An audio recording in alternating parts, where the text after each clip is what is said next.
Yeah, hi everybody. Happy GDC. How y'all doing? What up? All right, so, hi. We're from Unity and various other studios, and I'll let everybody introduce themselves really quick. But we'll jump down the way since I'm already talking. My name's Thomas Winkley. I'm a technical marketing advocate at Unity. It's a very fancy way of saying I know how to use Unity really well, and I like to talk to people. And congratulations, you're all people, so I get to talk to you. Antonia, you want to introduce yourself? My name is Antonia Forster. I'm a senior advocate and VR and AR technical specialist at Unity. So I use all of Unity's tools, but especially virtual and augmented reality to build demos, samples, and teach others how to do the same thing and just get people inspired and excited about Unity. Okay. I'm Stephen Christian. I am a medical student. And then on the side, I started a creative studio that makes immersive comics and cartoons with augmented reality.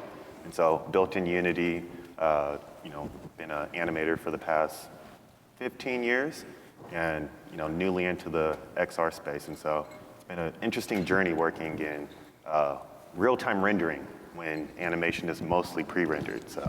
You just launched a headset too, right? Yeah. I'm also an inventor of a new headset, so that's been an interesting That's awesome. interesting journey altogether. And so, yeah. Yeah, hi, my name is Troy Horvath. I'm a senior instructional designer at Unity Technologies. I'm joined with my friends, of course. And I work on the Learn team. So if you've ever gone to Unity Learn, me. I've been a Unity developer for 13 years now, been at Unity for 5.5. So my entire professional career has had the backbone of Unity in it. So excited to talk about the wonderful world of Unity with y'all today. Hi everyone, well, I'm super excited to be here. Thank you Unity for the invitation to be speaking to you. My name is Anahit Fernández and I'm the producer at an indie studio called Navegante. We're 5 people located in Mexico. And in 2021 we released our first game called Greek Memories of Azure, which is a puzzle platformer adventure. We released it simultaneously on PlayStation, Nintendo, Xbox, and PC, and with physical editions and retail. So I'm happy to share here my experience. Awesome. So glad y'all are here. I'm stoked to be on this panel. It's really exciting. I idolize all these people right here. So first lesson of networking. See how there's all this information on the page and how to connect to people? Y'all should connect with us because our job is to make students get jobs and do careers. And we all, one day, were networking like all y'all were and are still networking today because that's making friends is important. Also, the world's just a better place if we all have more friends. Let's see, what's our next? Okay, we'll go to that next. Let's go back to our little aqua pictures. All right, cool. So with that, we'll just start jumping on some questions. Shall we sit? Yes. Yeah, do you want to sit? I couldn't sit, so I decided to just stand. Yeah, we'll have a seat. Thank you. Let me open this document here because my memory is awful. And you're going to watch me drink because I'm reinforcing the most important rule of GDC. Hydration. Stay hydrated. Water, provided that you're underage. If you're over 21, then that's your deal, but just make sure there's liquid involved in your life. All right, so I'm going to start actually with Anahit at the end. Okay. So what inspired you to jump into real-time 3D? How'd you get started? How'd you come up with a career here? So this is funny, and one of the things that I like to share is that prior to being in video games, I was not, I was in human resources and not in the video game industry. I actually come from the HR, human resources, in the construction industry. So I joined Navegante because we're as a small team. My brother is the programmer in the studio, and they really needed help. Making a game is very difficult, as probably many here know. And they couldn't just make the game and find marketing and take it to trade shows, and it was just a lot that was involving being able to launch a game. And I joined them because they needed help talking to people, finding publishing, finding funds to be able to finish the game. And so they invited me to join PAX South, which for the ones who don't know, it was an event in San Antonio, Texas back then in 2020. And so I went talking to people, seeing how excited the community was about our game, really inspired me, and I thought this industry is amazing, and so I have been with them ever since. We're just gonna go down the line, I think that's the easiest way to keep order. Order of operations, okay. We can do this. Man, memories of breaking into the industry are starting to get more distant, and that's a little alarming. The passage of time, not my friend. So I have always been interested in the concept of storytelling, and I actually started my quote-unquote professional career as a costume designer, and I'm sure everybody can see the clear link between costume design and game design, so I don't need to really connect that. No? Okay, so no, basically what it came up to is that I was interested in storytelling through costume design. And I started going to school for costume design, and then all of my friends were in the game design program, and I saw what they were doing, and it's like, wow, that's way cooler than what I'm doing. And so I made the jump, and I haven't looked back since. And my interaction with Unity actually came post-college, so we'll probably get to that a little bit later. But really, that's the core link, is that storytelling is at the heart of game development, and it's so different from any other form of storytelling because your users get to actively participate in it, and I think that's just pure magic. So I wanted to be involved with that, and fortunately I am, so that's pretty neat. Okay, yeah. Mine is I would say mine's like a very proud, non-traditional story. So originally, probably about 10 years ago, I was playing Division I college football. So I played at the University of Hawaii and Oregon State. I ended up having 2 hip surgeries, and so that kind of sucks. But then I was also stubborn and young, and so then I was like, okay, well, I still got time and I'm still young, so let me just continue playing. But I really got into visual storytelling, so comics, eventually animation, and so when I retired, I really wanted to really dive deep into Black storytelling in particular, because as we're all sort of familiar, there's just a void that, has a market that is looking for more stories like that. And so I was really trying to find a way to bridge the gaps between, the animated stuff that I would do on YouTube and then the books and the web comics I would create, and try to find a way to combine both of those into one experience. And so I ended up, going to a convention and meeting somebody that was actually using augmented reality to literally do both of those. And then, I don't know if anybody's familiar with The Breakfast Club, but will.i.am made hands down the best storytelling experience that nobody knows about. And I ended up playing around with it and was just that is exactly what I want to do. And so I found out it was built in Unity. I found a course on Udemy before the pandemic, and essentially just from the pandemic on, I was just I'm going to find a way to bring my idea to life, and ended up starting a studio, and really just the rest was history. Just experimenting on an open platform, live streaming just as I learned, and now I'm here, and I'm in medical school, so it sort of balances out all that stuff. It's been an interesting ride for sure. Awesome. I apologize for how hoarse I am. I've been doing a lot of networking. I also have a very proud non-traditional story. So my background is actually zoology and animal behavior. That's what I did in university, specializing in insect colonies and algorithms of behavior. And then I was invited to do a TED Talk. I've decided to do it on LGBT in the animal kingdom and how people say being queer is, quote, not natural, how that makes no sense, because actually we see it in nature all the time in all different shapes and forms. I'm part of the queer community as well. So I gave this talk, but I hadn't previously come out to my family. So before doing that talk, I came out. It went really badly. My family are not very accepting. They're from sort of Mediterranean, Arabic background and quite religious, and they just really weren't okay with that. So there was a lot of negative fallout. I had to actually cut contact for my own safety with most of my family. I'm still not in touch with them to this day, and they haven't really changed their minds about that. As a result of that, I had a lot of different challenges. One of them was financial, because I was working in zoos and science centers as a science communicator, which is great fun, but really doesn't pay very well at all. So I decided to change careers to something where I could support myself single-handedly. So I just decided to become a software engineer. And I didn't have any previous experience at all of coding. I didn't think of myself as technical. I tried to learn coding, and it didn't quite stick at first, putting code in, getting code out. It just didn't jive with me. And then I landed on this thing called Unity, which was very visual, and I could kind of create a scene and then code behaviors, and that's what made it stick for me. So I used a lot of different resources online. I'm totally self-taught. I didn't really have any money. I didn't buy any courses. I think I might have spent £10 or something on a course online. I used Unity Learn, I used Udemy and YouTube, and then ended up learning Unity. I got a role as a VR developer. I was really interested in building my own world, so I specialized in VR basically immediately. And then a year later, I got a call from Unity and basically grew from there, landed a role here, and grew into a senior technical specialist role where I am now. Mine is sales. I was a salesy guy. I actually went to school for audio engineering. I was going to be a music producer and a metal musician. But when I finished school, I got offered a job at Island Records as an intern. And they were like, yeah, it'll be great. You'll move to New York. We'll never pay you. And you can wait tables at night. And I was like, no, I don't want to do that. So I spent about 15 years just in sales. I sold a lot of iPhones. You're welcome, Apple. And then I moved forward and did internet sales, business-to-business relationship building, and then I got a job managing learning content for an online learning platform, and that's actually where I met Joy.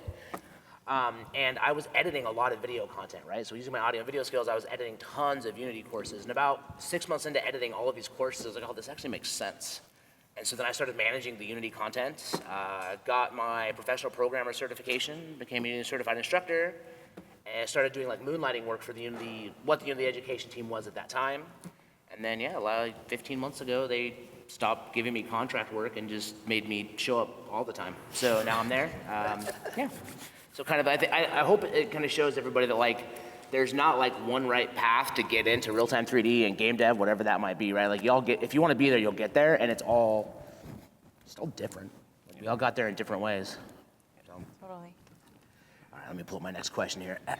So if anyone tries to come in now, it's totally my fault because I tweeted the wrong time for this talk, so I'm really sorry. But please let all my friends arrive now. Please come in. Yeah. You're welcome to come in. Sorry. Let's see. All right, so I just want a lot. So I think you should start with this one. Okay. So you talked about it a little bit, but what's been your biggest challenge in the industry so far? That's a great question. So I'm neurodivergent. I was only diagnosed really recently. I have ADHD and I have a really poor executive function and really poor memory.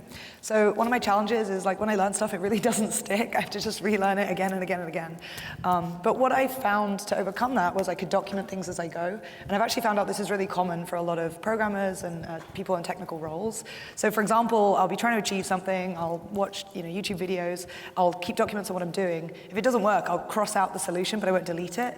And then I'll try something else. If it doesn't work, I'll cross it out, and I'll keep going and going and going and going until I find what works. And then after that, I go back to my own tutorials, whether it's a document or like I watch my own YouTube videos and be like, thanks, pass me, cool. Like I'm not the only one who does that either. I found out some of the kind of really famous YouTubers actually do exactly the same thing. The other big challenge for me was learning how to learn this content. So in zoology, it doesn't change that much. So you can learn it from a textbook that's 10 years old, that's fine. In technology, especially mixed reality, that's not the case. So it took me a long time to realize if I watch a YouTube video and it's 6 months old and I follow it and it doesn't work, it's not me, I'm not being stupid, it's probably just out of date. And it just took me a really long time to understand that things are different, you have to learn in a slightly different way, and just don't feel that if you try something and it doesn't work, it's on you and you don't belong. That's not the case. It just is hard sometimes. And there's just tips and tricks around how to learn that you kind of pick up as you go. Sir?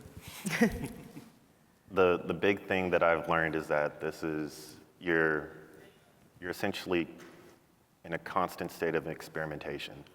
And accepting that early on makes the experience make more sense, and it'll make the sort of the bugs and everything, you'll be more forgiving of it because everything is an experiment.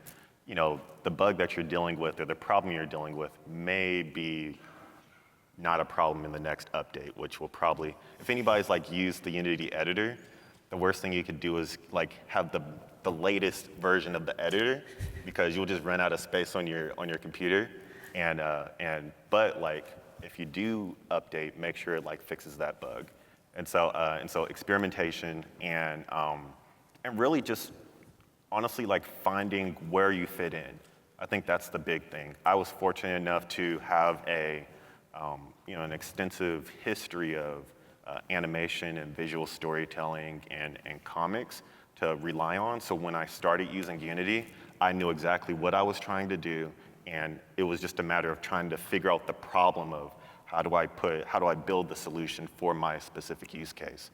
And often when you're learning, it becomes very difficult to figure that out, unless you already have like an idea of like, oh, I want to make this game that is hyper specific to like my interests, and so being able to really like not fall into the feature creep so that you could actually develop meaningful skills in a decent amount of time. That's been like the really big thing, because all it takes is one, like YouTube trailer to just like wreck your whole plans for like the rest of that week, because you're like, dang, I saw that you could do this with ray tracing, and I'm just going to spend a month trying to learn ray tracing. Yep. It doesn't work on mobile devices, so like, yeah, I have no use for it. But like that's just something that like you'll have to navigate just through your own personal journey, and all of us kind of go through it, where it's like, it's a sandbox, and you can make it what you want. You just have to figure out the first thing that you want to do and actually do it first, and then you can move on to the other stuff. Risk. Great game. Yeah, I mean, just full stop, that's good enough. No. So embracing the whole act of going through and taking risks. I'm naturally very risk averse. In my young adulthood, anxiety was my entire personality. So taking risks was not at all something that I enjoyed doing, but every single important moment of my career has come down to me taking a risk. And now I'm not saying like jumping out of a speeding car, but it certainly felt like it at the time. But even right down to learning Unity to me was a risk. I actually learned Unity over a weekend because I really needed a paycheck. Now, I want to put this into perspective. This is not the Unity of today. I'm not saying that you could like go and learn Unity over a weekend right now. That's not fair to even like imply. This was in 2010. Unity was a little bit of a different beast. This was about Unity 2.8. But I was working at a tech camp as an Unreal developer. I know, great sin. Please don't tell my boss. But a Unity instructor backed out literally on a Friday, and the director of the camp came to me and said, hey, we have a full class and we need somebody to teach it. Could you teach it? And I'm like, how's the pay? They told me, I'm like, yes, yes, I could do that. And then I was pretty sure I was going to die, because how do you agree to something you don't know how to do? But it worked out. I was able to learn Unity in a weekend, at least well enough to teach that class. The students thought I was great, so I was just following the tutorial with them. But that was probably the most terrifying moment of my career, which wasn't a very long career at that time, but still, that was risky to me. It was also a huge risk to accept my first teaching position. Hell, it was a risk to actually show up where I got that offer as a teaching position.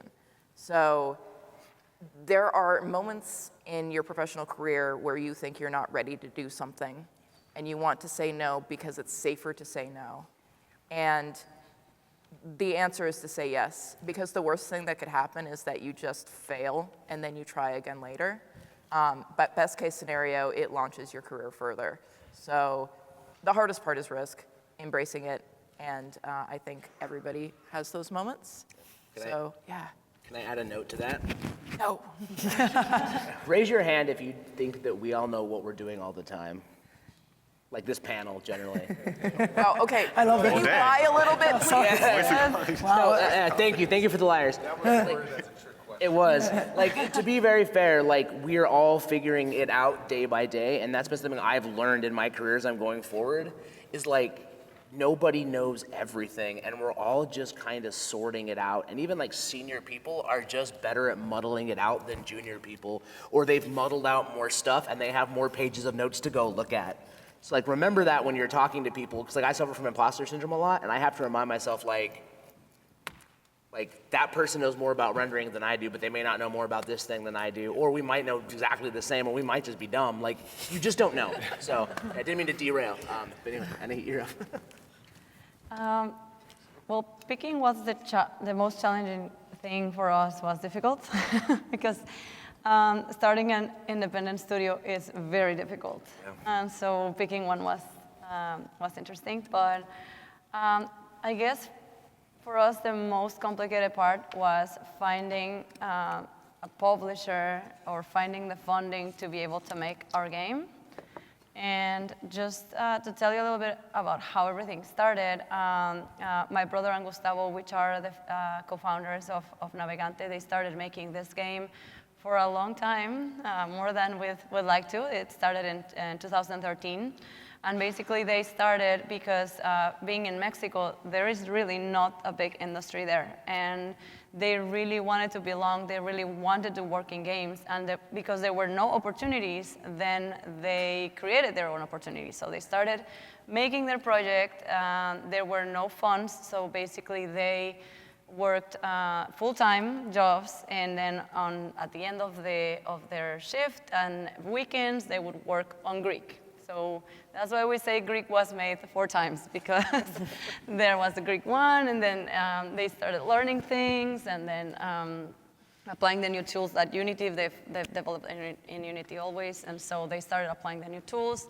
And so imagine, like, they've been working on this game for so long, and then once they saved enough money, they quit their jobs, and they were like, well, let's give it a shot. Once they had Greek 4, they were like, let's look for a publisher, let's look for funding. We cannot keep doing this half of the time. We have to dedicate full time if we want to make this dream come true. So having that and then looking for the funds to do that was very, very challenging. Why? Because we were a first-time studio. We had never shipped any game, which is a big risk for any investor or any publisher. So that was difficult, you know, like selling that we're a team. We really can make this game. This that we're saying we're gonna make, we will do it, and that was very difficult. But luckily, we were able to take the game. We went to many events, especially PAX, and being in Mexico, going to any event is expensive. So it was a big risk, like she was just saying. It's a big risk. It was either using that money to continue our game, or using the money to go to an event and look for funding. And we were very lucky to be able to find a partnership with Team 17, and they helped us fund and make the game come true. But that, I think, it was the hardest risk. And I've heard that before also in other indie games, and that doesn't mean it's impossible. It's just going and finding ways and making this happen, and making sure that you're always staying a positive way, and that you pursue, right? They could have quit many times their dream, but yet they stick to it, and they learn new tools, and then they saw how to approach investors, and then we shipped a game. How many publishers did you talk to? Do you know? Many. All the ones that we could talk to, I was going and like, hey, come play my game. And then and we were going to look for them and bringing them to our booth, like, hey, sit down and play my game. Because, of course, we never received any responses in emails, of course. So, so many. I think that tenacity is so important, right? Like, you just need one employer to say yes to get you your start, right? Mm-hmm. And there's a lot of employers, but it can be tough. Like, getting told no a bunch is not fun, but I think that's a skill you can develop and grind on and realize that it's not you. I think that's a thing for job interviews, right? Like, they're not usually saying no to you. They're saying no to whatever macroeconomic climate is creating them to not see you as the fit for that culture. So, like, just think about that as you're in the job grind. It's not your fault. Amen. Yeah. Yes. It's not your fault. It's not your fault, man. It's probably my fault. Just blame me. Just put it on me. Yeah. All right, I'm gonna kind of jump around on these questions because I think we have like 30 more minutes before we jump into full Q&A. I just want to make sure we get like what my favorite questions are, and then we can dive in and let y'all talk at us. All right, let's see. All right, let's talk about soft skills. This is one I think is actually really, really important. So I can't remember. We're gonna start with you again. We're just gonna keep ping-ponging. So like, if you had to pick like some soft skills or business skills tied to like getting in the industry, what would you think? I would say the ability to learn by yourself, like we've all talked about in this panel. I think even though I mean, there's a lot of resources right now for people that want to learn, and a lot of them, and I'm going to say Unity has a lot of them. We've been very fortunate to participate on. Like, they have videos like Creator Spotlights, where a lot of indie studios talk about how they did the development of their games. They have many case studies where, like, if you're interested in one single thing, like, there's studios that have already done it, and they can share how to save you many steps. So one thing I feel is crucial in anybody here is the ability to learn on your own, look for resources, talk to developers. Don't be afraid of going and stopping someone here, especially if you're in GDC. Go to the developers showing their games and ask them, because you're going to learn a lot by doing that. My turn? Your turn. Oh, man. Friendship is magic. No, but really. Networking, meeting people, not being afraid to talk to people is literal gold. There's only been one single job in my career that I have not gotten because I didn't know somebody, because I didn't talk to somebody, because, you know, I didn't know a friend of somebody whose studio was hiring. Incidentally, that single job was Unity, but that's besides the point. It's also my latest job. I think it's really important, you know, to note that here I am too many years into my career to say, let's just say a lot. And for the first time, I got a job on my own. I think that's really saying a lot. Like, I'm at a senior level, and that's where I'm able to start representing myself. Somebody in this room is going to work at a major studio that's going to be specifically probably your dream job. Your goal right now is to meet that person before they get that job and make them remember you in a positive light. Because the future of the game industry is in this room right now. It's you guys. So you guys get to decide who you're gonna help out and who's gonna help you out. So make friends with everybody, talk to everybody, learn what everybody is about, because you're never gonna know when those paths are gonna cross again, but I guarantee you they will cross again. This industry is freakishly small, and the crossover just even at this table is frankly ridiculous. Like Thomas already mentioned, I met Thomas when I was doing courses for Pluralsight. Was it Digital Tutors still? It was during the merger, so I think it was DT moved into Pluralsight, yeah. Like literally, and now we work together. Like, we are under the same team and we just randomly met at a different company many years ago. So your future is in this room, so make it a good one. There's so many soft skills. So many, yeah. I already threw My Little Pony stuff out, so if you can reference another fandom. Yes. I would say learn how to use Twitter. While it's still here. While it's still here, yes. Take advantage of the moment. But no, I would say the best thing that I benefited from, because I have no tech background. Well, I guess I was like any. Excuse me.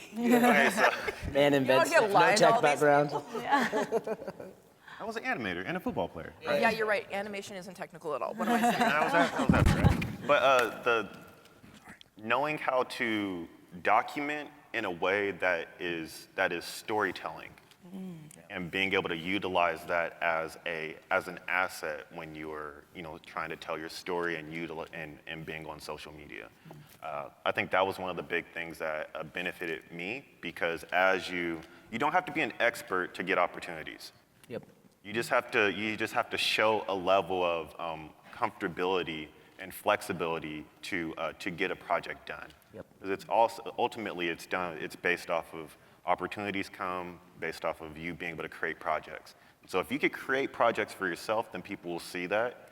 And if you could display that, like your creative process, people will identify like, okay, that's something that I could reach out to you for, and that's something that you could utilize for their projects as well.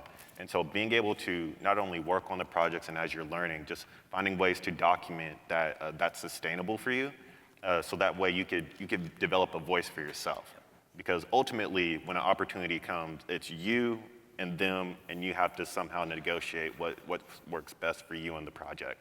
And so I did that with Twitter, I do that with blogs, I do that with YouTube, and then you find out, people that you're sort of inspired by that do similar things, and then you sort of meet them, and then it's like, oh wow, you get to trade your secrets and all that, and then you get to build more friends. And so that like learning how to like tell your story was probably like the best, advice that I've continued to pursue. Yeah, strongly agree with that.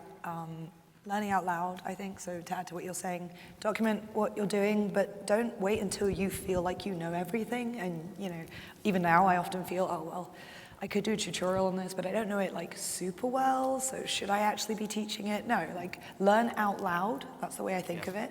I used to do Twitch streams, and I would just stream and like chat with the people on the stream and say, I don't know this thing, let's like Google it together, let's learn together. I've met people who now work at Unity because they saw that stream and they're like, oh, she's not a genius, like anyone can learn this. And then they tried and they got into the industry and it made it accessible. So even revealing what you don't know is not a bad thing. It's good to be vulnerable and authentic. One of my personal projects, I created the world's first LGBTQ+ virtual reality museum full of scans of physical objects belonging to queer people and their stories. And that's been like a runaway success, much to my surprise. I developed it during the pandemic, so I couldn't network in person, but I basically just shared the entire process on Twitter. And every part of it, from the really ugly first prototype that looked terrible, everyone basically jumped on and said, hey, here's some advice, here's some help. And everyone was so generous with their knowledge. That's something in the game dev community especially. People are really generous about giving advice. So don't be afraid to like ask people. Sometimes if people get a lot of DMs, they don't reply to all of them. I'm kind of guilty of that. I'm really sorry if you've ever DM'd me and I forgot to reply. But just reach out. Don't be afraid to like ask people questions, ask for help, network with your peers, network with people who are in big companies, small companies, and everyone around you. And yeah, learn out loud. Don't be afraid to share that process because that's a huge part of it. What they said, right? The only thing I'll add to that is like kindness is so important. Like it doesn't matter. How do I say this in a way that doesn't get me in trouble? Like you never know what someone's going through for that time of day, or what their skill set is, or what level of understanding of human interaction they might have, right? And so try to approach interactions with a level of kindness and understanding. And I think for me that's been really, really helpful. Because some of the most valuable interactions I've had are when people pay me a kindness, right? Like at my job when I was learning Unity, I used to play a game called Explain It to the Dumb Guy. And I was the dumb guy. I don't really think I'm dumb, but sometimes I am. But like I would talk to some other Unity employees, Eddie, Josh, John Moncrief at Side Effects, and a bunch of other people and be like, hey, like I literally went to a GDC talk with them and walked out and they were the whole talk was about GPU instancing and I had never opened the editor before. And so I sat and I go, I don't understand what GPU instancing is. And they spent 20 minutes explaining it to me, right? And them showing me that kindness is really what helped me propel myself towards the industry. And so if you ever find yourself in a position to give that kind of kindness, with boundaries, like protect your boundaries and your time and your social life and all that, but like if you find yourself in that position, being able to pay that forward, I think is just, people will remember that more than anything you've ever done. I guarantee you, like those positive vibes go a long way. Okay, let's see. I feel like this question we've been answering ad nauseum, so I'm gonna skip that. Okay, I really wanna dive into this one because I think there's a couple people that have done this at the panel, so it's really cool. So this might be, well, no, you've got a studio. I might be the only one that doesn't have it. All right, advice for students. If y'all are thinking, I don't wanna go AAA, I wanna go indie, and they wanna dive in, they wanna open their own thing, they wanna do their own business. And I think the bounce back is starting on you this time. Okay, great question. Yeah, that's a good question. So the museum that I made, we don't have any kind of like support or sponsorship. It's something I just did for myself. I didn't really expect it to be a sort of as big a thing as it is. So I won't speak long on it, but my advice is, don't let, I guess, being on a shoestring budget stop you. Like just start small and then iterate from there. Just create the bare basic core mechanics, build it out, see if it's fun, and then start iterating from there. That worked really well for me. Yeah, so I think I'm the only one on this panel that has not really had a real job. Actually. I mean, define real job. It exists. Yeah. I've never had a W-2. Got you. Okay. Yeah, I've never had a W-2. And so my journey has been that, in order for me to get any opportunities within sort of the creative space, I kind of had to create them myself. And so at some point, I was just like, well, I have ideas, I have time, and the only thing that's holding me back is really just the opportunity. And so I ended up, just starting my own studio, really just to publish my own stuff, and then hopefully get to a point where I could, meet people that are in my situation and help them along the way. And so, and then along the way, got into medical school and sort of was able to find ways to subsidize with it. So for any students, being a student, there's a lot of benefits to that because you get a safety net that that allows you to take risks financially and to really lay the foundations for your career. And so with that, it was just a matter of me just taking advantage of the time that I had and the resources that were available. Because honestly, unless you need a degree, you could develop the skills that you need to complete any project, and it's just a matter of the time and the dedication for you. And so, the funny part about it was when I started the studio, this whole thing was like, okay, this is my projects are either going to blow up or I'm going to get hired based off of my projects that I'm doing with my studio. And it just so happened that, people see the work that I do and then they want to hire my studio to work on their projects now. And so now you sort of, shift into this other opportunity where not only do you get to work on other stuff, but then you get to provide opportunities for other people too. And so, entrepreneurship in general is in a gig economy, entrepreneurship is sort of, something that I think all of us should probably consider at least explore because it just provides some valuable skills that you'll just appreciate. I cannot get over how you downplay the medical school Right. aspect of this. Just I look forward to swimming in your pool in 10 years. It's kind of I decided to take an Uber home that night. That's the same level that you present. It's not this gigantic achievement, but okay, fine, whatever. So I'm a big proponent of forging your own path if that's something that you want. But I also want to say that it's perfectly valid and fine if you don't want to take that path. Because I'm going to start ragging on the regular corporate way of doing things very shortly here. So I want to say, if your dream is to go work at a AAA company, you don't want to start your own indie company, super valid, super great. I have had the opportunity to have W-2s, and they're awesome. Your taxes on hard mode. Yeah, it sucks. So that's 100% fine. It's for your tax bill But if you work at a company. if you, when you're falling asleep at night thinking, wow, it'd be really cool to start my own indie studio, it'd be really awesome to make my living making games, do it, because those thoughts aren't going to go away. And if you go down the corpo structure, those thoughts are going to get bigger and you're going to get sadder. So it's a very worthwhile venture. But I think the most important thing to keep in mind is that the process of leading your own studio, making your own game, whatever that is, and it's not even limited to games either, you're talking about a marathon and not a race. Yep. Success will take time, and because success doesn't come tomorrow does not mean you're a failure. I started my game career working at EA. That was my first job. Woo! But this was in 2008. And I don't know if you kids out there remember what happened in 2008, but it was not fun times. It was the Great American Recession. So my contract ended very abruptly, and the project that I was working on was canceled. So my next job was at Game Crazy. Hey, little bit of a fall from grace to be making games and then go selling them. Wasn't awesome, but I was contracting and doing modeling and video game stuff at night. So that was really rough, and that hurt a lot. And for a while, I was defining myself by where my paycheck was coming from rather than the stuff that I was doing. Don't do that. Ever. You have control over your own narrative. So if you have to go work a real retail job and you're also doing game dev at night, Great.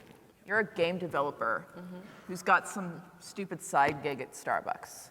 You are not a Starbucks worker unless you want to be a Starbucks worker.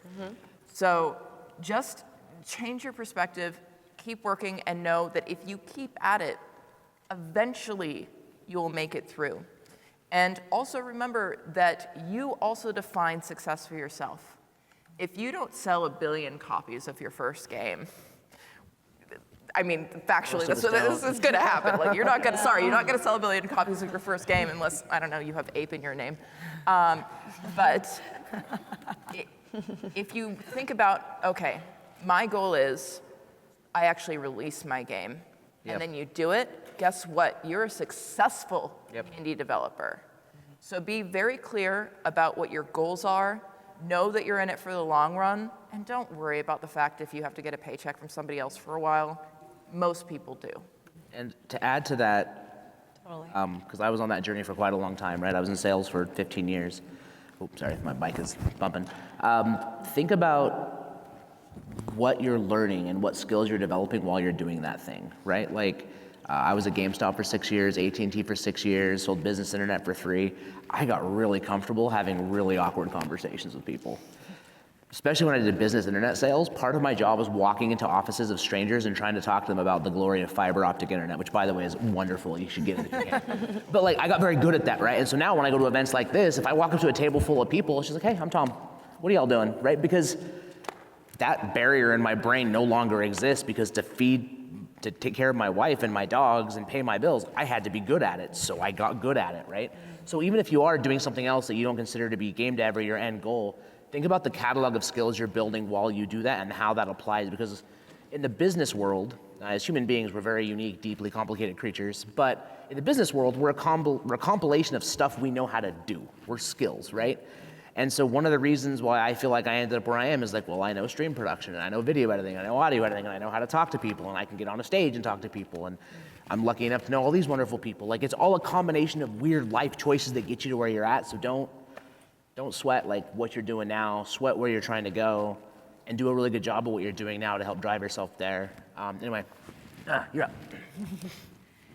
So, first of all, I agree with everything that Joy said, because there is many paths into being in this industry, and it depends what you want and what your dream is and what you want to do and what will make you happy. But if your goal is creating your studio, creating your own project like we did, I believe something very important is knowing who you partner with is probably my biggest advice. Having someone that you can trust, that you can work with, that you have a great team is invaluable and can be life changer, you know? So just meeting the right person that can walk this path with you, like if you want to start a studio and eventually grow a studio, that is very important. And we go back to what we were just discussing earlier with networking, you know, knowing people. This is a great place to know other people, know what they're doing, what they want to do, and finding people that have your own goals that you have is crucial to starting a studio. And I believe that's probably one of the definers if you can eventually be a successful studio or not, the people behind it. So. Mm-hmm. All right, so we're going to go to this question, and I think we can go to Q&A after that, because this one I think kind of encompasses everything. So there's a question here about like the evolution of real-time 3D and like how it's come along, but I also want to dive into like where we all think it's going, because I think a lot of this talks about like where you end up and the industry possibilities. So I guess the official question as written is how has it evolved over the years, what's working well, and yeah, where do we see it going? Where do we see it progressing forward? And I'll let you start. Like I was saying, something that is evolving a lot is the easiness of finding the information and finding resources to get started and to learn on your own. I believe that's one of the best things that I've experienced into this, and so yeah, I think just the easiness of information and how it's evolving to talk to other people and make it more approachable and learning the tools. I think that's what I was saying. Tool accessibility has improved greatly over the last decade and a half. It used to be back in the day that the only way that you could learn how to make games is by going to school or somehow convincing somebody to let you in as an intern to a studio, because everybody was using their own proprietary tools, their own proprietary engines. So how could an indie possibly exist? Well, some tools like Unity came around, and they gave game development to the masses.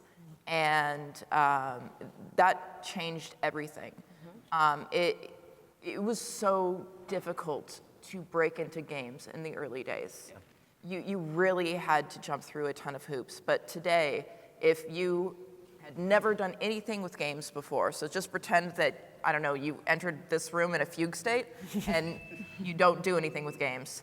If you get really inspired, tonight, you can go home, you could download Unity, you could download Blender, you can go on YouTube, you can go on learn.unity.com, and you can learn to make a game by yourself. That is revolutionary, and it just has to keep getting better.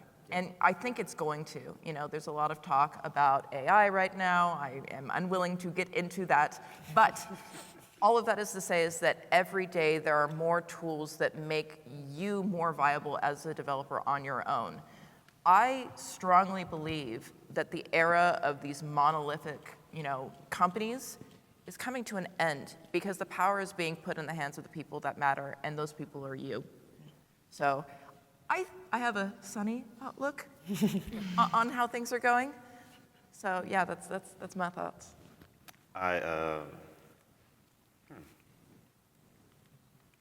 I would say two things. So most of my experience is in animation, but also like AR, VR. And so if you're familiar with sort of the devices that you use for AR and VR, they're essentially mobile devices, right? Yeah. And so when we're talking about like real-time rendering and being able to do that on mobile devices, I really have started to appreciate every time a new device comes out, an iPhone or an Android device, because as those get better, you're able to do a lot more with the devices in your pocket. And therefore, it allows you to create and explore different ideas that you otherwise weren't able to do 5 years ago, right? And so the advancements of the devices have made real-time rendering, at least for me, a lot better of an experience to develop for and also to share. And then also just really because if you've opened up a 3D, software, they pretty much all work very similarly with the exception of ZBrush. ZBrush is a whole nother beast. I'm not going to go into that, right? But for the most part, like anything that I would do in, Cinema 4D or, Maya or even After Effects, I could easily translate that over to Unity, and instead of having to wait overnight for a render to finish, I could render that in real time and then, iterate and do all the things a lot faster. And so at least, the benefits of, real-time 3D, since I've been introduced to it, is like my workflow has gotten so much faster because I can iterate and I can make mistakes and I can fix those mistakes in a smaller amount of time than what I used to be able to do.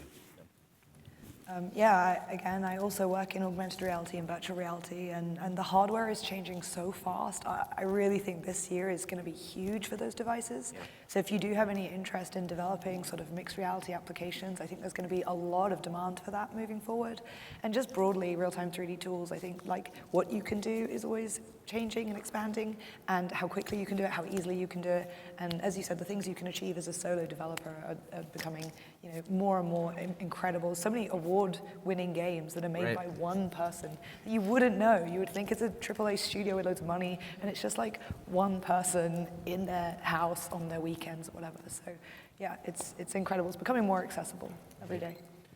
The only thing I would add to that is it's not just games anymore. And I want to be big on that because our industry is being reached into by every other industry, because it turns out if you can simulate the real world to make a video game, you can just simulate the real world to be like the real world, right? And so, for me, I get excitement out of working in the editor and building tools. I honestly don't care if I'm lighting a building to be on the city skyline or lighting a building for a 3D Mario Brothers game that I would love to work on, Nintendo, if you're here. But whatever, either way, right? I'm happy to do the thing that I love to do, and that is crossing into so many things: automotive, manufacturing, architecture, aeronautics, other industries, oil and gas. What was the other one? Marine biology. Marine biology. Everything. Yeah, it's everywhere, right? It's everywhere. And so the opportunity for these skills is actually really, really big. So just a thought there of like, this is going to keep getting driven forward. And the critical mass for this is, as you see it driving forward, we're going to start seeing more pipeline, like universal scene description and all this other stuff that's tying it all together and making it faster. And then I just want to like plus 1,000 the accessibility piece, right? Like, next step is breaking down the hardware barrier. Like, now how do we break that down? So anyway. On that note, before I got into what I do now, it didn't occur to me that like learning real-time 3D development in Unity and learning coding, you don't have to learn to code to use Unity, you definitely don't, but people told me that a lot and I thought therefore coding must be hard, but I also recommend learning to code. I think it's great. It's not as hard as like, if anyone here doesn't code yet, it's not as hard as you might think, especially C#. It's really like a great language to start with, which is kind of the language of Unity. But yeah, before I started, it didn't occur to me that learning Unity development and learning C# can apply to whatever it is you want to do. If you're a musician, you can make music videos. You know, if you're an artist, you can make augmented reality artwork. Or if you're interested in film, you can render films, or just anything at all. Like, it's not just about game dev. If anyone here like isn't a game dev or decides later you don't want to be a game dev, you can take those skills and they're just hireable in like nearly every industry they're applicable. So learning Unity is just an incredible skill to have to empower anything that you want to do. And on the accessibility front, now we have visual scripting integrated. Visual scripting is programming. I'm gonna say it one more time. Yeah. Visual scripting is programming. It doesn't matter if you write text or it's little blocks, nobody cares. As a programmer, if you hand me a whole visual scripting package, I will integrate into it just fine and do whatever I need to do. So like, whatever journey works out for you is definitely worth it, right? And honestly, like visual scripting is something I've been spending a lot of time in because I want to learn shader graph and I want to learn VFX graph and I want to understand exactly what all this Maya stuff is about. So like, it's all integrated. So like, whatever your journey is, yes, learning to program is not as bad as you think it is, but also visual scripting exists and it's amazing too, so. Yes. With that, we're a little early on our time, but that gives us more time to hear from y'all, and then I believe there's food somewhere, which is exciting because I'm really hungry. Yeah, if you have questions, then just throw your hand up, I'll grab you, you're gonna yell it to me because we don't have a room mic, and then I will... Oh, we got room mics. All right, perfect. Oh, perfect. All right, I'm gonna be the room, I'll do the room mic runner. Yes, there's water. Oh, I probably should use the stairs. All right, I'm gonna go here. Awesome. And then we have backups. Thank you. Thank you so much, man. The proud source. Check. Ooh, I got 2 mics now. Okay, I saw your hand pop quick, so I'm gonna hand it to you. Go for it. Tell us like who you are and where you're from too. My name is Zach Zamiska. I'm from Pittsburgh, PA. First off, forgive me for getting a little personal, but my path is similar to the more non-conventional path. I was a former ball player, not a med student, but a former ball player in college. And I've always had a passion for video games, and I feel like I'm doing the right things. Like I got the associate certification for programming. I've been teaching myself. I've been doing the Unity classes. My computer's tired on going on Unity Learn. Thank you, by the way. But I'm still feeling a frustration, like I'm getting close, but I'm not making that next step. Have you guys ever felt, I know you guys talked a lot about like being patient and everything. Have you guys ever felt that frustration, and like how did you guys cope with it and stuff like that? Perfect. Thank you. Go with it. I feel incredibly dumb every day. Yeah. I want to make that real clear. I have been at Unity for 5.5 years, and every day I slide onto Slack and be thinking, this is the day. This is the day when they figure it out. I guarantee you, you are learning every single time you open up the editor, and you are improving. The thing is that until you turn around and look at where you were before, you're never gonna know because you're trailblazing. You have to look back and be like, oh, I didn't know how to do this before. I am doing better. And a great way to do proof points is to just make a bunch of little stuff so you can go back and like look at them like little pieces of gold and seashells, like if you ever collected shells when you were a kid. That'll help a lot. But that is the one moment where you must look backwards in order to see how far you've come. So to go back to, sort of learning how to tell your story and stuff, one of the big things that has been very helpful is that when I finish, I'll like clearly define like, okay, I want to just do this thing. Yep. and like make it actually something like you could do within like a couple of weeks. And when you finish it, just sort of just go back and just be like, okay, this is what I did to do this. And just sort of log that. And then what I've started doing since over the past couple of years is I will literally just like do like a demo reel of just all the things that I completed at the end of the year. And I'll just say just like, 2022 year, like wrap up or whatever. And that reminds me of like the journey that I've been on. And then I'll look back at the projects that I was like stuck till freaking 2 or 3 o'clock in the morning trying to figure out this one thing, and be like, yeah, this is where I was at that point. And I can recall that, and I'm not there anymore, and I appreciate not being there anymore, but I learned that valuable skill, right? Because ultimately you're running on your own timeline. And so like the only person that like, when you get those frustrations, you're only comparing yourself to where you want to be. And so that, and then really just being intentional about finding friends and mentors, people that you could just send your stuff to and just say, hey, give me your thoughts. Like those two things will like really help in like when you feel like the frustration. Yeah, I would say the same thing. Like I feel frustration, and also early on I felt a lot of fear. So my first developer job, I was so sure that I got it somehow like a freak accident and I didn't belong there, that when I Googled stuff, I used to hold control and like use the scroll wheel to make the text really small so no one could read over my shoulder and go, you don't know that? What the hell, you idiot? Like, get out of here. So I was just so certain they were going to fire me, like any day they were going to discover me. And then, I had a notebook in my desk drawer of when the inevitable happened and my boss pulled me in to say, this was a mistake, you've got to get out of here. I had like a script for what I was going to say, but like, no, I can learn, I'm resilient, I'm determined. And like, that's insane looking back on it. Like, I didn't need to do that. I brought so much value, but I really didn't appreciate that.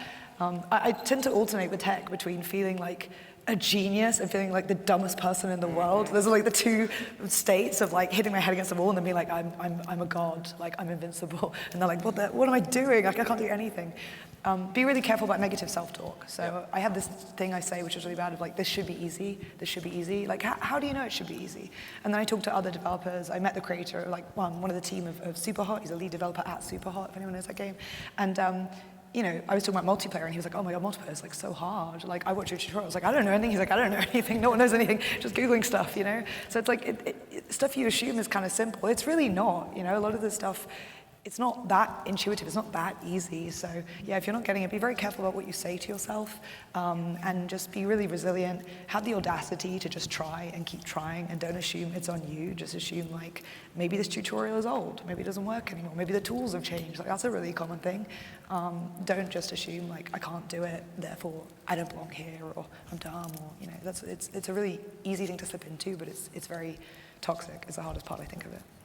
I'd like just to share that I've been frustrated too many, many times because it is there's just so much information about everything. If you just focus on one thing you want to learn, there's a lot of information. And I believe that, as we were saying, just focusing on all that you don't know sometimes can make you feel frustrated. So I would just, sometimes when you get in those moments, just think of how much you've achieved and where you want to go, and look back and really appreciate everything you've achieved. And I think that is going to be very helpful for you to concentrate in where you are, where you're going to be, and keep that positive mindset.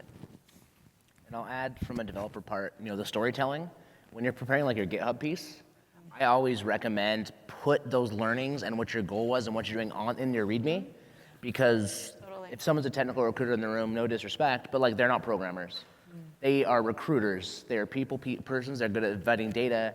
And so you need to be telling that story in the README of, this is what I was trying to do, this is what I wanted to learn, these are the skills I gained. Like tell that story there as well, or wherever your portfolio is, because their job is to look at you and go, do I line up with the skills associated with whatever this job requirement is, right? And so that's one way you can get that information across to them, which I think is really important. And most good recruiters will tell you the same thing. Like they are not programmers, they're recruiters. They have a different mission, right? All right, well, this is getting recorded, right, this mic? All right, great. I just want to make sure I don't have to repeat it. Okay. Hello, I am Patrick Mitchell. I'm graduating, or I'm done with classes this August. It's complicated, still working it out.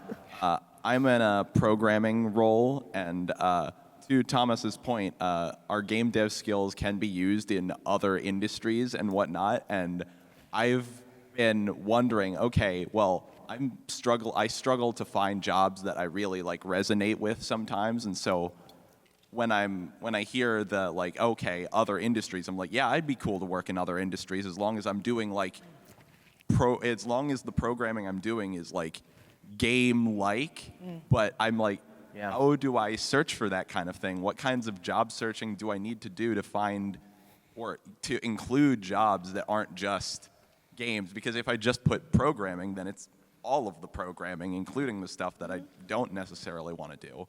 So terminology and tips like that, I would appreciate. Yeah. I see Joy like banging the table, and went first Antonia, last you time. two like probably the pros at this one. So I've always kind of specialized in VR and AR. When I started at Unity, I was on the industry side. So my deal was like VR and AR for everything except games. So film, media, entertainment, architecture, engineering, construction, aerospace, government, like automotive, transport, manufacture, literally everyone else. So Unity actually has a lot of tools for game dev and for all those industries. So I'd say go on Unity's website and look at the kind of industrial side of things. Unity has separate like Twitter accounts, for example, for like Unity for automotive or Unity for architecture, that sort of thing. So if you Google Unity Plus and industry, then that'll click with like the terms. So in architecture, they use building information modeling a lot, and that's basically like metadata. And if you can then use that, import that into Unity, which Unity has special tools for, you can then, you have a building, which is a real life building. Then it becomes game dev. You just mess around with it, do some lighting studies, put it in VR. And the great thing about industry is like, people are sometimes less familiar with Unity than game devs are, right? So you do something that's relatively simple, like I'm gonna change the sun and I'm gonna just do some hand tracking, grab the sun, move it. It blows people's minds. They're like, you're a sorcerer, what is this? Like, it's great. So yeah, like look at what Unity does for different industries, and then that will lead you towards the right kind of search terms. Learning and training. Learning and training, learning and training, learning and training. Way back in the long, long ago, any of you who might have worked a retail job might have seen a video cassette, I don't know, maybe they do DVDs now, of how you're supposed to do your job. This may come as a shock, but those videos don't work, because if you're sitting there like, say for example, you worked at KFC, and you're watching a video of somebody who was recording that before you were born, showing you how to fry a piece of chicken, it don't work so well. So companies like KFC are now creating VR learning and training experiences where you handle virtual chicken and you virtually fry it and you virtually burn your fingers off just that one time so you know not to do that. I am so positive that is the future, because every company needs to train their people, and every company is waking up to the fact that the most efficient way to do that is through interactive media, whether that's VR, AR, just sitting at a computer.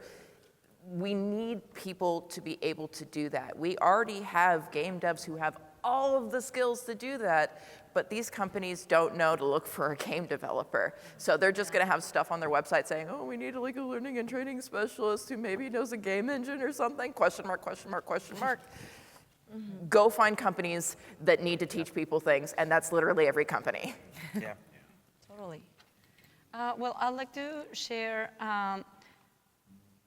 my brother, for example, like he really wanted to be a programmer, and he was very specific that he wanted to be a programmer, video games programmer. And there was, he focused on getting a job that could help, where he could learn the tools. So that was not necessarily the dream job he wanted, because initially his job was to work at one AAA studio, and I mean, he just wanted to make games. That has been his passion forever.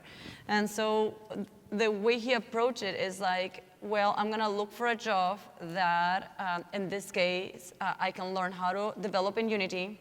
So he started in a company that did advert gaming. And so he was doing like VR, for example, VR projects in museums. And they were doing like different advertising games and conventions. And so while that was not necessarily the dream job he wanted, that was a job that allowed him to be learning the tools that he wanted, and getting paid for that, which was the most important thing. So sharing that experience, I believe like it applies to everything. If your goal is to be maybe a 3D artist, or if your goal is to be in a very specific type of programming, check what other things would use those tools that you need, and maybe it's gonna take you a few years, you know? I mean, it's like we were saying, right? It's patience, and it's learning, and it's knowing very well what you want, and just build yourself to get to that point. So I would say that. Yeah, with my limited experience that I've had, one of the things that I've learned is that, at least from an animator's perspective, there's a lot of animation in everything. And so you would be surprised what just technical skills are required to just allow businesses and entities to pursue the ideas that they have, right? And so, you know, even if you're able to get hired at a place, that doesn't mean that you're limited to just the opportunities that are presented to you at that moment, right? You know, because your boss may be like, oh yeah, I have this idea, we may need to hire it out. You may not need to hire it out if you have somebody in-house that has those skills. And so it you know, one is kind of getting your foot in the door, and then when you sort of have your foot in the door, then you know you have a lot of leverage if you have the skills to pursue or present ideas. One of my friends is, because I used to live in Portland, one of my friends' perfect example is he always wanted to design shoes for Nike, but he was a janitor at Nike. And so he essentially, you know, met everybody. He got hired at Nike as a janitor, and he met everybody, and he would just show them his sketches. And then before you know it, he was working on the Dorenbecher line. And then now he has because Portland loves coffee and everything, he ended up starting Portland's first sneaker coffee place and stuff. And so, you know, he designs coffee lattes and stuff like that. It's really cool. But you know, it was what he made it, and you know, he had a vision, and he had the skills to see the vision through, and so it's just a matter of just, you know, finding the opportunities where they present themselves. No, you already answered it. We're good. Yeah, we got another question. More queue. Okay, I see. Yeah. Okay, perfect. Thank you, by the way, for running the mic. I appreciate it. Then I can be on the video and be internet famous. Hi, I'm Jasper. I'm a graduate student over at Dartmouth. And as people that want to make games, a lot of advice that we get is to just start making games, do game jams, join projects and stuff, which a lot of people here I'm sure have done and built out portfolios of projects and stuff that they've done. But that inevitably makes you a little kind of well-rounded. There's a lot of stuff that you do in an industry where a lot of studios want you to be really specialized. So as a person that's really interested in game design, but also really interested in gameplay engineering and programming, what is the best way to market ourselves to make these studios kind of care about these projects that we make? I've got thoughts, but So when you're looking for a job, it's all about specificity. Being a generalist is great if you're an indie, and generalist in the broad term, when you can wear many hats. It's great when you're an indie and you're out forging your own path, but generalists make recruiters' jobs very hard, because they don't know what pile to put you in, and at the end of the day, recruiters have to put you in a pile of some kind. Now, if you want to do a little bit of everything, I would highly recommend, and you want to get a job in a specific place, pick the part of everything that you want to do first, because the average time that tech workers spend in their role is 2.5 years, and as young as you are, I think you've got a few 2.5 years in you. So just pick one and know that you can move to another thing later. And if eventually you do want to go and forge your own path, then just put them all the hats back on at once and look really cool. But yeah, I think that's really something that a lot of people struggle with. I also really struggled with it as well, is trying to say, hey, I could do everything. Yep. And that's great once you get past the interview process and you're talking to your director, because they know what you're talking about. Recruiters don't.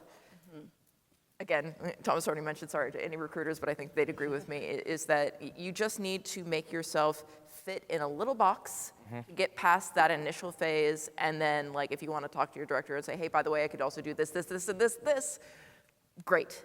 But I think that's really the core of that. I can share, I think my mic's working. I can share some interview experience I had at a studio. I live in Utah, that's where I'm from. And when I was interviewing for Unity and the studio, you know, at the end of the interview with the studio, I had 6 interviews. I met half the team. We talked, like every interview went 40 minutes over. We just sat and talked. We got along so well. And at the end, they're like, well, you know, we decided to go with this other person. I was like, oh, really? Like, was it my skill set? Like, what was the reasoning, right? And they were like, we didn't know what to do with you. That was their only feedback, right? And it goes back to that specificity. They were like, your portfolio speaks for itself. You know how to code. You're certified. You've taught. But when we tried to stare at the team, we couldn't really tell if you were passionate about graphics programming or you were passionate about game. Like, we weren't sure what you were and the reason for that is because I just love everything. But having that thing that you are specifically, so they can visualize you, it's dumb, but sitting at a desk in the team doing the thing, like that's the win, right? And you're absolutely right about the AAA piece. Like any AAA person I've talked to over the years is if you want to get into AAA, whatever thing you want to do, you need to be real good at it, and it needs to be the thing you do all the time, right? If all you want to do is make rigs, you need to be one of the best riggers, and you need to be practicing constantly. From an art perspective, the things I've heard from friends at various studios is if you want to be an environment artist at a studio, you should have like your 3 to 4 best pieces ready to rock, and that's what you show for that job, right? Tailor your resume to the company you're going to. I'm gonna say it one more time. Tailor your resume to the company you're going to. Do some research on the company, know what they've done, and really look at it and say, like, so I recruited people for a number of time, specifically creators to make videos and courses and content. I've seen a lot of resumes. There's nothing worse than when you see 100 resumes and all of them say something like to grow strongly within your organization and deliver on KPIs or goals, right? Like I know how to speak corporate buzzword because it's part of my job, but I don't like to, and nobody really does. So if the company is making augmented reality furniture experiences, and the job is an AR designer, your goal or objective should be to create incredible augmented experiences to help your customers visualize their future purchases or whatever, right? Like it should be about what the job is and what you want to do, so that they see, okay, this person has looked at the company, they know what it is, they know what they want to get on board with the mission. And then just like everyone here said, like, then from there you can sort out with your director, like, by the way, I also know how to, I played for the Harlem Globetrotters, so if we have a school work basketball team, I can play on that too, right? You can get all that other stuff out there, but really try to focus in on what the company is doing and set your cover letter and not all companies use cover letters anymore, but set all that stuff to align with their goals to help you get through that process. Specifically if there's robots involved, that's really helpful. So. And I believe that was real fact about Thomas. He used to work with the Harlem Globetrotters. That's not a fact about me, no. Hashtag real fact. I saw you in the court. One of the things that I think you're fortunate enough to sort of be able to live and navigate through is that like games in general is an expansive thing, because when you say games, you actually have to be more specific in terms of like what area of games you want to do, because it's like mobile games has a different requirements, different devices. Console games have different requirements, different devices, and then you have sort of this amalgamation of both, which is like AR and VR. And so I would say that like, AR and VR is a lot more forgiving of generalists, because nobody really knows what the actual like skill set is required to do AR and VR. You're sort of like you are essentially like a journalist dream.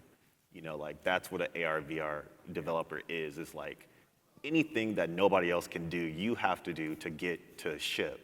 And so with that in mind, you may just want to if you want to still hold a little bit of agency in the skill set that you could offer, just sort of broaden the scope of where you're looking.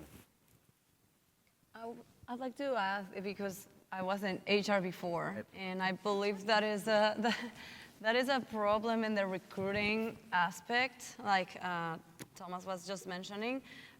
Recruiters sometimes see so many resumes in such a short period of time, and you have so many other positions that you have to fill, that sometimes you overlook that someone like you could be very well qualified for the role, but they're just looking at quick things that can help you go through that to the next step of the process.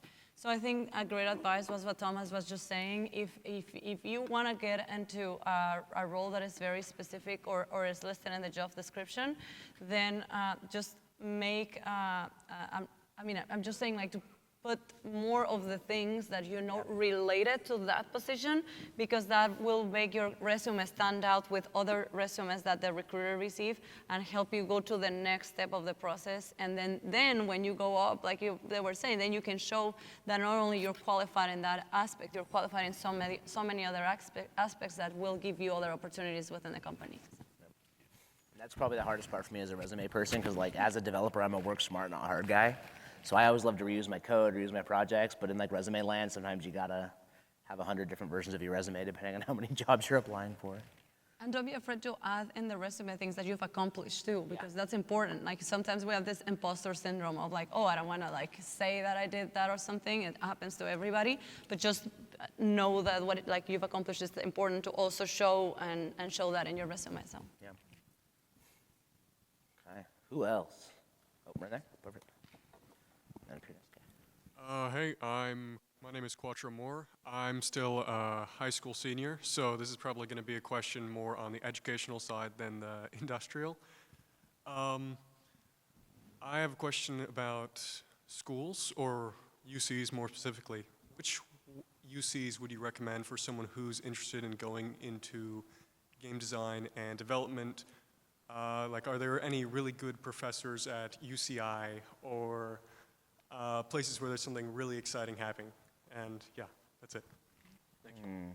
I feel like we need to mention MSU. Yeah, if we don't say MSU, then Jeremy's gonna get out of the crowd and slap us. So there's a lot of really good schools in the U.S. Right? Like Michigan State obviously has an incredibly powerful program. That's Jeremy. He's a professor there, good friend of ours. Hand up, Jeremy. Yeah, that guy. He's really great. You know, I come from Utah, so I'm a big fan of the University of Utah. They have an incredible game design program. I love all the guys there.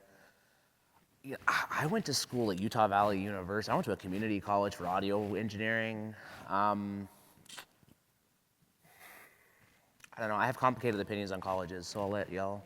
Yeah. So I also have very complicated opinions about colleges and their necessity. So I went to a private school, a for-profit school. So I would like to very strongly recommend to not do that. Education does not, and frankly should not, be expensive. The last thing that you should be doing is weighing yourself down with debt as you're trying to get started in life. As an example, because I talk about this because it's what I think about every day, I've been paying off my student loans for 13 years now, and after 10 very long, hard, dedicated years, I went from 6 figures of student loan debt to 5 figures of student loan debt. That's not even a joke. It's not necessary. So, you know, people decide to go to college for a lot of different reasons. And I think the most important thing to consider, no matter where you decide to go, is that you're going because you know that college is right for you. Yeah. The era of needing to go to college in order to get a job in the game industry is over. That's part of why I am so passionate about working on Unity Learn. My goal is for anybody who wants to get into the game industry without spending a red cent, they can do it through what we built. Don't spend money because you feel like you need to in order to be successful. You do not need to. That being said, state schools are really great. Get scholarships. Don't take out private loans. Always go through federal. Look after your money. Take care of yourself. Do not put yourself through needless pain, because I've been through it. It's not worth it. Absolutely not worth it. Do not take on that much debt, please. I'm begging you. To add a note to that as well, like, look at what the school feeds into. Like, they have that information, right? Like, part of what makes a school valuable and powerful and validated is they have pipeline. Like, my job is to talk to y'all and make you inspired and help y'all get jobs with Joy's content, right? College's jobs are to get you degrees to get you jobs. If that's not happening, then we're all failing, right? And so colleges have really big programs built around trying to get people into jobs. So if you want to work at, say, Pixar, like Brigham Young University, which is a college in Utah, which a lot of stuff there. But they feed into Pixar, right? USC has a lot of Hollywood connections and relations, right? So if you're looking at a school, and it may be like cost-benefit analysis is really what we're getting at, right? Like, look at the risk factor and how much money, but if that's your end goal and that's where you want to go, take that risk, right? But really look at it like what they feed into, what are the alumni doing, where are they ending up, how do they support their alumni? And then, maybe look some other stuff like what's the culture around the campus like and the college stuff, but give as much information to that decision as you can.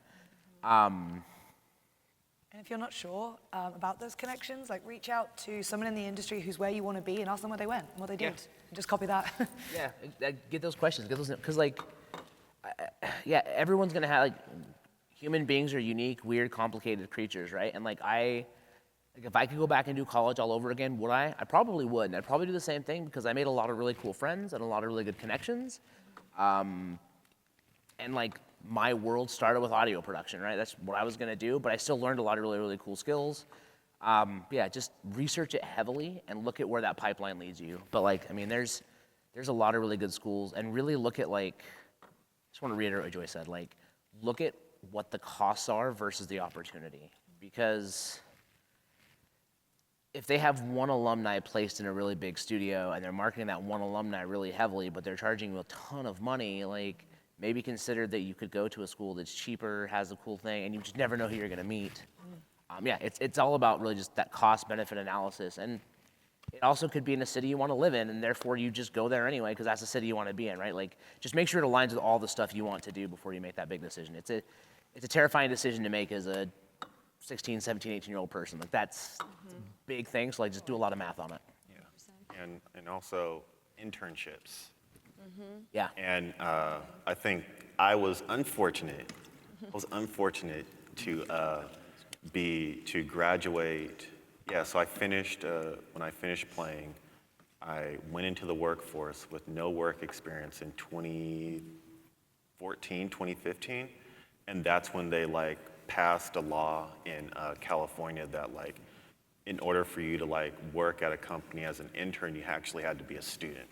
And so therefore in order for me to sort of get my foot in the door at any sort of agencies or whatever, I actually had to go back to school in order to do that, because at that point they were only bringing on interns for entry-level stuff. And so that's one thing that I was I always tell people, if you're going to go the college route, take advantage of the opportunity for interns, because one, it gives you an opportunity to learn, and it gives you an opportunity to meet people in industry, because people bounce around from different companies and you never know where people end up at. And so that's the best place for you to sort of leave your mark. Yeah, I'm gonna say internships is a great way, and I've had, recruiting people, I've had it all kinds of situations. People that are in school and big schools, all different schools, and when they apply to a job, they don't have the skills necessary for that. I've had people that come from schools and they do, but that doesn't necessarily, to reinforce that, you don't necessarily have to spend a lot of money in a big school to get the skills. That is on you. Getting the skills is on you. And there's people that go through school and then when they graduate, they don't have the skills because they were not sometimes as interested or as invested or I don't know, they did not put that extra effort. And right now, what we were just talking, it's so easy to learn, and there's so many resources, and you can build, for example, if you're gonna be a 3D artist, right? Work on your portfolio. Come with that amazing portfolio to your interview. And it's gonna be so hard for a recruiter to say this person is not qualified because it shows you did that, it's your experience. So that's something that I'd like to add, because I think all the advice has been amazing, but I think working on your portfolio, or joining, for example, who is here a programmer, game jams, you find so many people, and there's people that look at those game jams that are looking for programmers, and I'm like, oh, why not? This person did this awesome thing, and it shows your skills. So just look at other ways to also connect with the industry and show your potential. All right, we have time for one more question. Yeah, right up here up front, if we could take it here with the red hair. While we do that, I want to pull these QRs really fast. So if you want to get free student access to Unity and you don't have it, that left one, there's Unity Learn with all this content. And then XPlace is a great spot for job opportunities as well. They're friends of ours. Yeah, scan those, use that data. I just have to do my shill job and make sure that, like, you know, all students get free access to Unity, and that QR code gets it there. It's worth it. It's a pro license. It's dope. And you can renew it every year. So yeah, okay, cool. Go for it. Hi, my name's Taylor. I'm a senior. I graduate in May. Throughout my college experience, I've had like a bunch of different classes where I learned like animation, 3D modeling, visual scripting, and I'm in love with everything. So pretty much I can't get over this feeling of like not belonging in a certain place, and I'm wondering if that feeling comes with getting employed, or does it come to you like in time? We're all laughing because like All of us are like, what do we do here? Should we lie? Yeah, I mean, I think like we're all trying to figure out who we are constantly. Yeah. Like, is how I feel about it. Like, every day I feel like I wake up a different person. And if I've had a little bit of whiskey, I wake up a very different person. Like, you change, like your loves change, what you enjoy doing changes, what you're interested in changes. I don't know, that's a tough one. Like, I mean, you belong in the industry. Like, you do, you just simply do. But I also know brains don't tell you that sometimes, but like, you do. I would say for me, it's actually gotten a little bit worse since getting employed, because like, as I said, my first day of job, I was like, oh my God, oh no, they've made an error. Oh God, like this is terrible. I'm deceiving them, like bringing out loads of value every day. And yet I was like, they're gonna find out, they're gonna find out. And then I got hired at Unity, and I was like, oh my God, like I work at Unity, I should know stuff. And sometimes I can't remember how to like move a cube or like change a transform. And I talked to other senior devs, like, yeah, I forget that all the time. I just don't retain stuff very well. But that's just like a quirk of the way I learn, and that's fine. But boy, do I get imposter syndrome when I speak to Unity developers who've been learning Unity for like 12 years. And they're like, I know this, I know that. And I'm like, oh, I work at Unity. Like, oh, I should really know this stuff. But like, why? You know, like not everyone knows everything. And I think working in all these different fields is great because, you know, you'll know a lot more than someone who specializes in like just coding about like animation. You'll for sure know more about like rigging than I do and 3D modeling. Like I can't do that at all. I can do like really ugly programmer whiteboxing, but like anything that looks nice, like not my jam. So you'll know, you know, people you're talking to, you'll know things they don't, they'll know things you don't, and that is great. In some instances, you need to specialize. Sometimes that helps to land certain jobs. So like, as we said, AAA studios, you know, that you want to specialize. Just pick a thing you like out of what you do, specialize in that for a couple of years, and know that you can always change later if that's necessary. But don't let that kind of generalism or those broad skills, I think that's an amazing thing.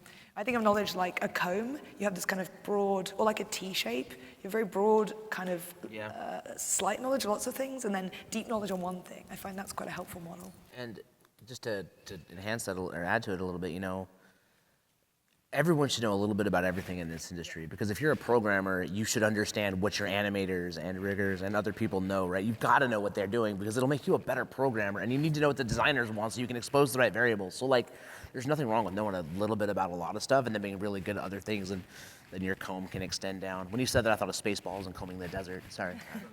Yeah, other people have ideas, thoughts?